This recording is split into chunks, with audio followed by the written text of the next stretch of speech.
waaye boo xoolee ci li yenu maana ak li nga xam ne moom la reporter yi nekkoon sur le terrain doon rapporter en temps réel coalition intercoalition Yewwi Wallu moo nekk ci kanam loolu moo feeñ ci PV yi doon relaté plutôt moo feeñ tamit ci grand électeurs yi nga xam ni moom la coalition bi gagné ndax bul fàtte ni Sénégal région yëpp tolloowuñu pourcentage bi ñu am ci wàllum électeur su fekkee ni Yewwi Askan bi moom dafa gagné woon te boo xoolee li xew mooy schéma bi Yewwi dafa gañewaat ba dolli lim gagné woon ci local yi ba pare dem gagné région yu mu gañewuloon fu mel ni Ndar mën nañ ko ci cité boobu ba léegi réew mi nekk ci benn tension bu xaw a doy waar ñuy xaar ñu proclamer résultat final yi ñëpp xam nañ sorte yi ci soxna Mimi Touré def d'ailleurs ñu bëri ñaawlu ko wax ni amuloon droit def ko tëddu cëram te ni mu ko defee it nit ñi des ko rafetlu mooy dafa lim rek ay zone na ñoo ko gagné alors que boo xoolee bi intercoalition Yewwi Wallu def Déthié Fall débat technique la indi dafa la indil ay zone wax la coefficient bi mu am wax la pourcentage bi mu am ci ay député entre temps ñi ngi dégg ni son excellence le président day dissoudre gouvernement bi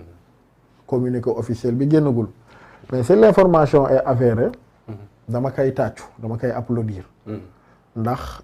enfin laay wax Macky Sall dégg na message bi ko sénégalais yi doon envoyé boobu ba tey message bi nga xam ni depuis les événements de mars moom lañ koy yónnee dégg ko manifestation yi fi am dégg ko les élections locales dégg ko enfin dégg na ko ci élection législative yi ndax yow mënuma comprendre nga maintenir gouvernement boo xam ni 90% ñi ko composé kenn gañewul ci sa bureau de vote bay gañe sa centre gouvernement boobu légitime tout ndax gouvernement boobu peuple bi nga xam ne moom lay taxawal moom lay servir identifier tul boppam ci moom raison pour laquelle ñu sanctionné ko gouvernement bu mel noonu nag buñ ko sanctionné tey bu amoon premier ministre am day démissionné day présenter démission bu gouvernement bi président bi remercier leen mais malheureusement premier ministre new fi donc responsabilité bi ci moom la jëm moom le président de la république mooy waroon na def lecture ci événement yi précédé malheureusement defu ci lecture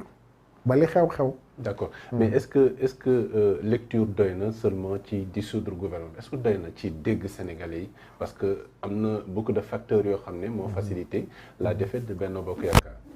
waaw xam nga lecture yi mun nga ko gën a approfondir mun nga ne envoyé nañ ko message ci identifié wuñu suñu bopp ci gouvernement bi mun nga ne envoyé nañ ko message ci façon doxalinam moom président sénégalais yi identifié wuñ ci seen bopp moo xam transhumance moo xam yeneen ak yeneen mun nga wax ne sénégalais yi identifié wuñu seen bopp ci moom rapport de confiance bi mu am ak peuple bi moo xam bi mu leen waxee ni dafay def 7 ans 5 ans def 7 ans moo xam bi mu waxee ni nii wii nii non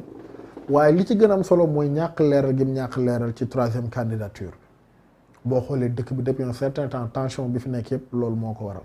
ñàkk gi mu ñàkk leeral ni moom candidat la wala du candidat alors que loolu daf ci waroon édifier askan bi du ma candidat ndax constitution bi mayu ko partem ku bëgg waaj ku bëgg dem dagane baatu askan dem dagane ko parce que avoir l'ambition d'être président c'est pas un délit mais on dirait qu'au sein de Benno au sein de l'APR loolu dafay waaj a nekk délit donc moom moo war a tinke ay nitam apaiser tension sociale bi fi nekk ak jàmm ci opposition bi waxal ñi mu war a waxal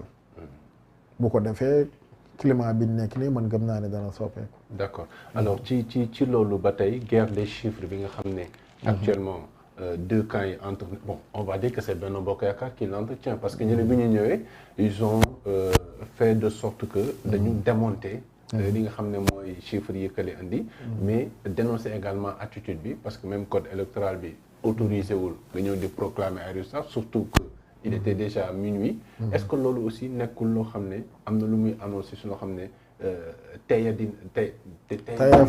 tayef lay niróol oui tayef lay niróol wala dalul xel ndax résultats yi nga xam ne gis nañ ko pour le moment provisoirement bien que commission nationale de recensement des votes demain la war a joxe résultats yi mais bu ñu concocté les différents PV dinañ gis ne Yewwi Askan Wi est totalement au-dessus waaw xam nga ñun fee yooyu benn tàmmal nañ ñu ko c'est pas une première. 2019 def nañu ko yeneen élection locale yi def na ko Benno moom tàmm nañ léegi saa yu élection amee bu ñu demee ba guddi ñu luxus chiffres yi indi yeneen chiffres teg. fii lañ leen gagné Dakar ay élection nit ñi reporter yeeg ñu nekkoon ci plateau yëpp transmettre résultats yi dem tëddi Benno soppi résultats yi. fii lañ fi dem élection présidentielle tendance bi xat lool. ñoom ñu ñëw yeewu guddi gi xaaj la premier ministre Boun Abdallah Dionne génn joxe ay chiffres am. à chaque fois bu ñuy joxe seeni chiffres ñoom commission yi war a joxe résultat final yi du ñu yéeyagum yàbbi ci yëf yi donc Benno tàmmal nañu loolu et c'est pas du nouveau mais malheureusement li leen dab mooy dañoo nekk ère numérique. élection yi en temps réel. ñu ngi doon xam bureau de vote bu nekk. PV bu nekk ku nekk ñaata nga am. élection yi tëj bureau de vote génne ak affiché PV yi moo tere nit ñi xam li nga am. mais léegi en temps réel dañuy tëj bureau de vote bi taf PV bi nga photo ko dugal ko Facebook ñëpp am ko te gis nga commission wu opposition bi fexe nañ ba organiser wu de telle sorte que ni dañoo am résultat yi en temps réel. donc lëbëj mënul am te attention lu dangereux ngi noonu mooy vouloir confisquer le suffrage des Sénégalais loolu bokk na liy jëmee ab réew ci déstabilisation. dëkk bi instable bari na réew yoo xam seen instabilité foofu lañ ko jëlee mooy dañoo dem élection askan bi voté am ñu bëgg confisquer wu baatu askan bi. day mel ni askan bi joxe baatam wax kàddoom ñu ne ko xëy amoo c'est très dangereux loolu waxtu boo ko defee askan bi rek. askan bi fi pour tegante yow dënn donc ñu ngi koy éviter loo bépp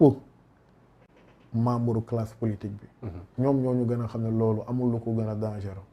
alors wax nga ne lëbëj mënul am. c'est vrai c'est sur la base de PV ci la ñuy wax les différents résultats dajale et cetera. mais dans le cadre des actions politiques yi nga xam ne par exemple Macky Sall mën na ko poser. on a vu durant les locales. ki nga xam ne mooy Djibril Ngom.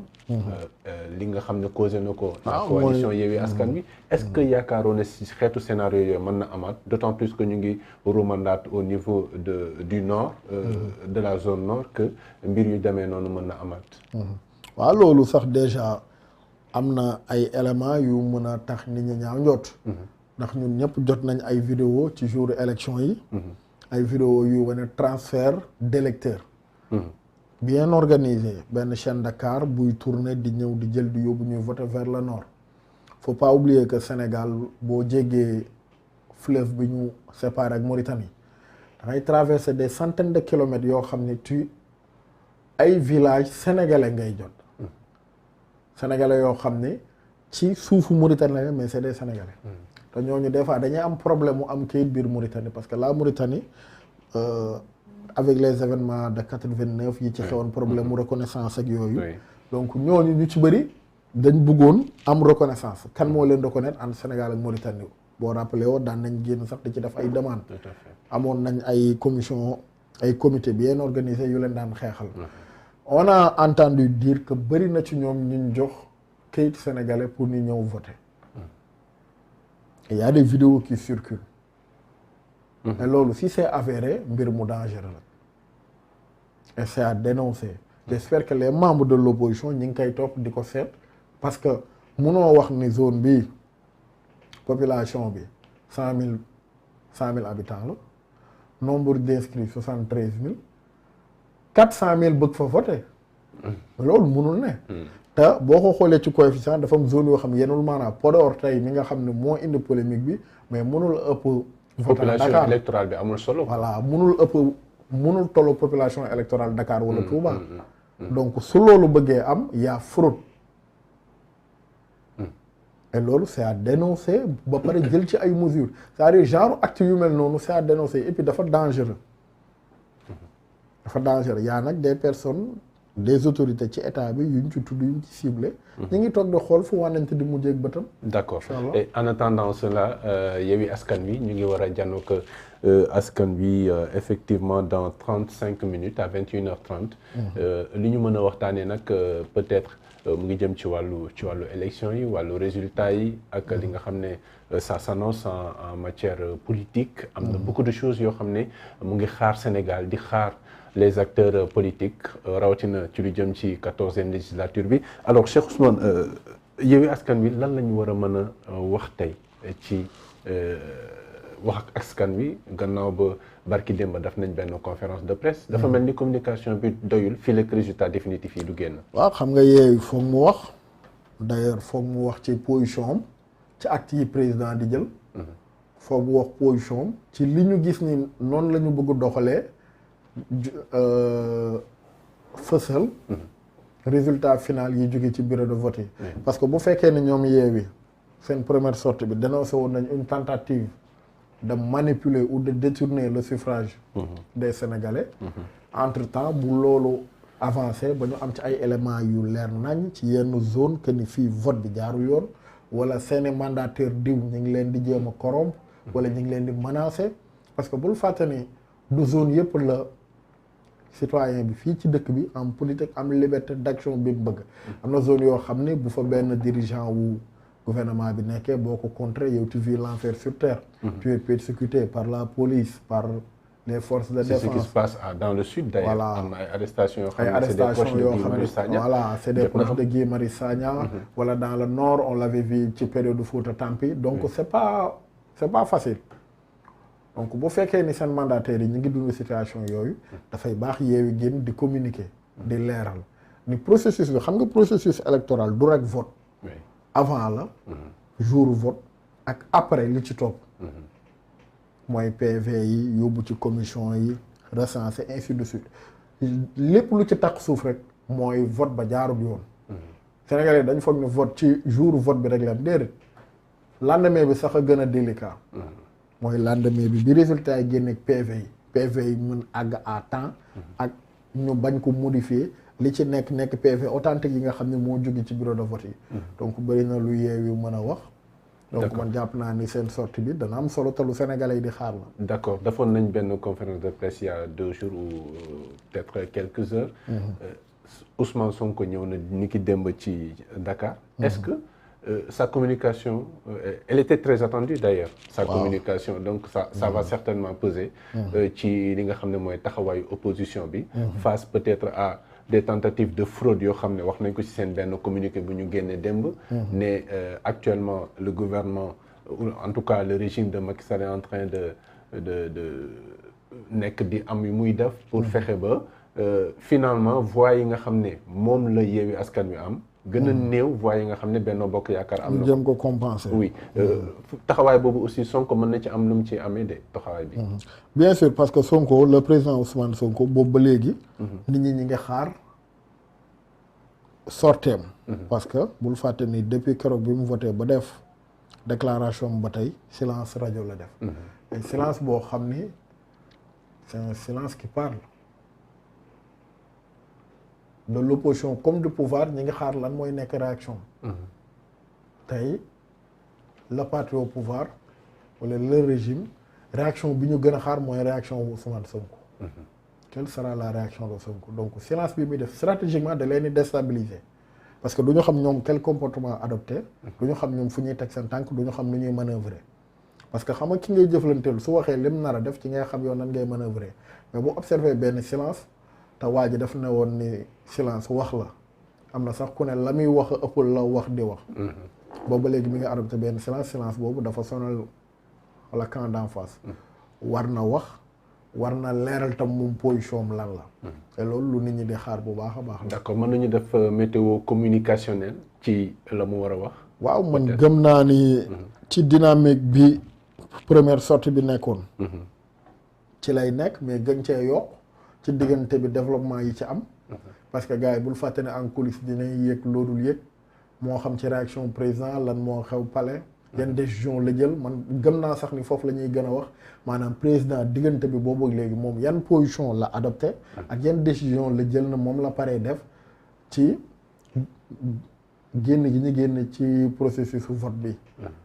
man gëm naa ni seen